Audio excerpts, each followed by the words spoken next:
What is up? Welcome to Food and Philosophy, episode 25. The Prophet by Khalil Gibran. I like it when my phone gives me a notification that I went live. The food today, the debut of number 2242, Cam Brink. This is an episode about friendship, so I had to do this. Plus, it's the launch of the sandwich. This one's got pastrami, purple cabbage. Oh, and all the sauces if you like sauces. Yellow barbecue, wasabi mayo, buffalo wing sauce, American cheese, that yellow stuff you see there, pepper jack cheese, avocado. The ultimate Reuben sandwich.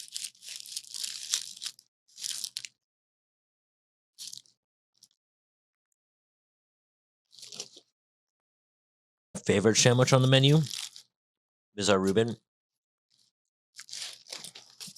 This is very, very, very close to it. A lot of avocado. I normally don't get avocado on my sandwiches. I know I'm weird that way.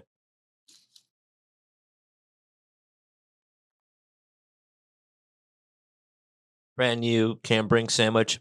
It's not for a limited time. You can get it from here on out.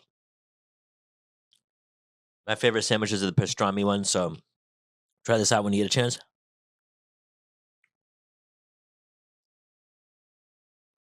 Obviously, I got it on Dutch.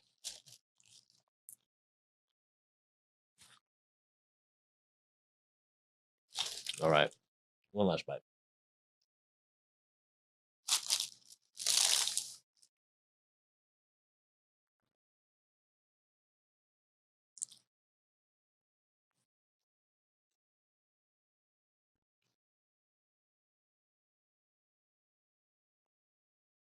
All right, we left off on Speak to Us of Friendship.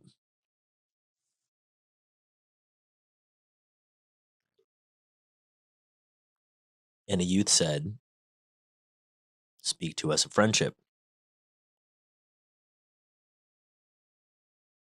And he answered, saying, Your friend is your needs answered. He is your friend, which you sow with love and reap with thanksgiving. And he is your board and your fireside. For you come to him with your hunger, and you seek him for peace.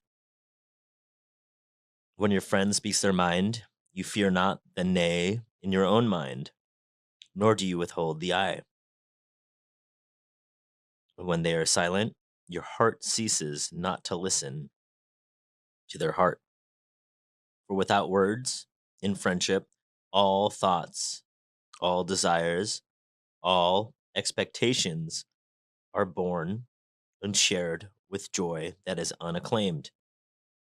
When you part from your friend, you grieve not, for that which you love most in them may be clearer in their absence, as the mountain to the climber is clearer from the plain. And let there be no purpose in friendship save the deepening of spirit. For love that seeks aught but the disclosure of its own mastery, but the disclosure of its own mystery is not love, but a net cast forth, and only the unprofitable is caught. And let your best be for your friend. If she must know the ebb of your tide, let her know its flood also. For what is your friend that you should seek her with hours to kill? Seek them always with hours to live. For it is their need to fill, it is theirs to fill your need, but not your emptiness. And in the sweetness of friendship, let there be laughter and sharing of pleasures. For in the dew of little things, the heart finds its morning and is refreshed. Speak to us of friendship. We attract those that are what we need the most, and at the times we need them specifically the most. The Prophet Muhammad had not this prophet, Khalil Gibran. Prophet Muhammad had a quote that's kind of translated. The rough translation is souls that recognize each other congregate with each other, and souls that do not recognize each other repel one another. So look at the souls that you're attracting. That's you. There's something in you that recognizes something in them, and vice versa.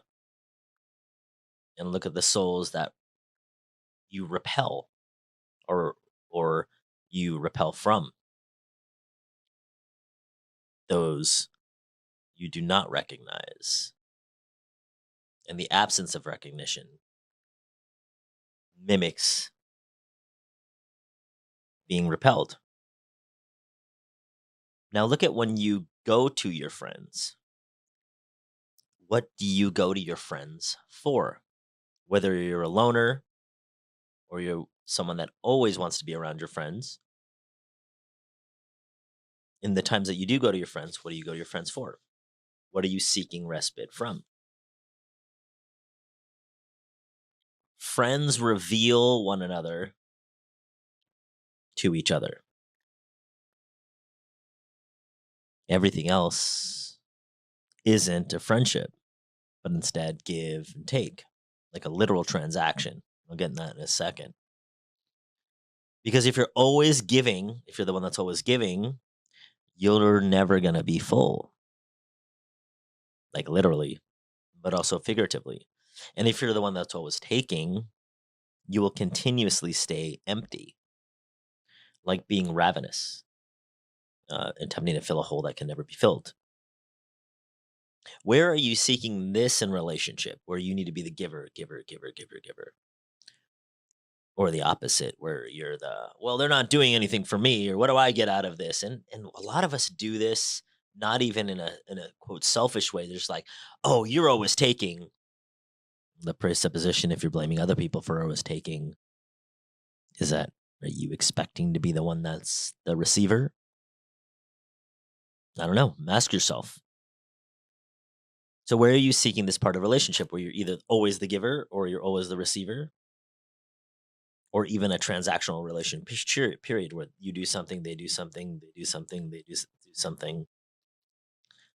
This would not be a friendship or any kind of relationship. Actually, it's a literal transaction of some sort. Like when you go to the store, you give me your money and I give you a sandwich, or you go and give the person money and they give you a car. We don't ever go, hey, well, like that's just a transaction. You either feel like you overpaid or you underpaid, but it's still a transaction nonetheless. Nothing can fill you if you're empty, and nothing can make you full either but yourself. Now look at those special people in your life. Look at those special people in your life. Keep them in mind for 1 second as I walk through this. So where are you with your friends? Where? Like where in the world are you with your friends? Like literally and figuratively, where are you? Do you have a lot of friends? Do you have a small circle? Where specifically are you? Like right now I'm in Phoenix. Where are you with your friends? Are they around you now? Do you hang out with them in California or at the bar or at a restaurant, or do you travel on trips with them? Ask yourself, where are you with your friends? Write this out. Like where? Interpret the question any way that you want. When are you with your friends? Similar to how I asked, what do you go to your friends for? When are you with your friends? When you're happy, when you're sad, like literally the time, at night, in the morning, at school, at work. When are you with your friends?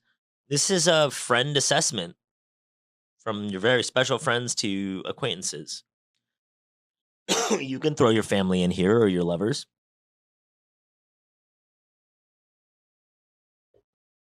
There's more. How are you with your friends? How? are you with them? Are you the leader? Do you think you're better than them? You condescend them.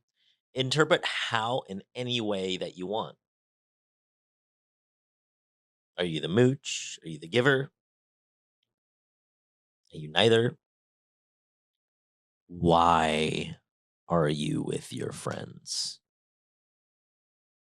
Like literally why? Oh, I'm with this person because they're beautiful, or I'm with this friend because they're really fun, or I'm with this friend because they understand me or they can see me. Why are you with your friends? But also why? Oh, I go with them when I'm lonely. Or answer it however the question resonates in your brain. So it's where are you with your friends? When are you with your friends? How are you with your friends? Why are you with your friends? You can ask any other question regarding you and your relationship to your friends, whether you have a bunch or a little. You can go from lovers to family to all the way down to coworkers. You can use this for any relationship in your life, any kind, doctor, your kids. These will tell you what is real love for you. You've heard of love languages. This is like the personal love, like what your literal love language is, how you are in friendship, relationship, just period, and how you receive it too, like what it means to you. So, what is your little love language? So, this will tell you what is real love for you only. Only this one's only going to work for you. So, don't start going around telling other people, especially your friends, that they're either doing a good job or bad job regarding this. This will also show you whether it's real love for you versus you seeking love in vain. Every interaction with two people is either, got this from Matthew and Tercy Engelhart. They postulate that every interaction between two human beings, even a literal transaction like you coming to Ike's for a sandwich, is either somebody giving love, hey, I love you, I love you, I love you. They're either saying I love you or they're asking, love me, love me, love me, love me. Every single interaction between two human beings, even literal like money transactions. So use these questions to help teach you, show you what's love versus what's you seeking love in vain, because you're not going to be able to fill it that way. So again, bring back those special people in your life. Bring them back. You can use special places. You can use special things, special pets, special food. So we'll do with people, but you can do with anything. Bring it to your mind right now, like one person, a bunch of people, whatever's easier for you to do. For each one of these people that pump up in your mind, what are any extra exceptional feelings that come up for you? Think of somebody that you really like. I'll do it right now too. What are some exceptionally tremendous feelings that you associate with them? Like when you think of them now, think of being with them. Think of the last time you were with them. That was nice. That feels nice, actually. Likely it feels nice for you too. Anytime you want, you can remember them and remember these feelings. So, what are some extra nice special feelings about specific special places in your life? Obviously, like Ike's or wherever's special to you. I really like New Orleans. I really like San Diego. I really like Palo Alto and San Francisco, several cities. London. What about special things? What's some special things in your life? Or pets? Or food? Thinking about food right now in New Orleans. And then my body feels really good. You can make these feelings arise any time that you feel like just recalling them. Think of anybody, any of your friends, friend from past, an old lover that maybe you wish wasn't an old one. Bring forth the specialness that you feel in them and the emotions that you feel. And you can relive that forever, any time you want. As for in the dew of the little things, the heart finds its morning and it's refreshed anytime that you want. Speak to us of friendship. I just realized I skipped my ex talk, so I'm going to go into that right now. Speaking of friendships, arguments. Now, this is in the context of social media and online, which is a big part of probably most of the arguments you take place in. You see something on one of the social medias and you're like, oh my God, and you have to respond. But this isn't even about you being the arguer, although you might be. It's about whatever it is that you find true for you, your opinion. No one's ever going to be able to make you change your opinion on anything, literally ever, except for the times that you actually agree with them. And in that case, they didn't convince you of anything; they just helped reaffirm something for you. But be weary and keep your mind and ears and heart open for when people are arguing, whether it's with you or you're just observing the argument, and add, they distract you with an argument of some sort, like, hey, did you know? You say something or you read something and they go, not responding to what the actual thing that you said is, but saying, did you know that, fill in the blank? And it might even be true. And even it might, about the same subject, be true. But it's just a distraction. If it doesn't directly respond to the points in the argument.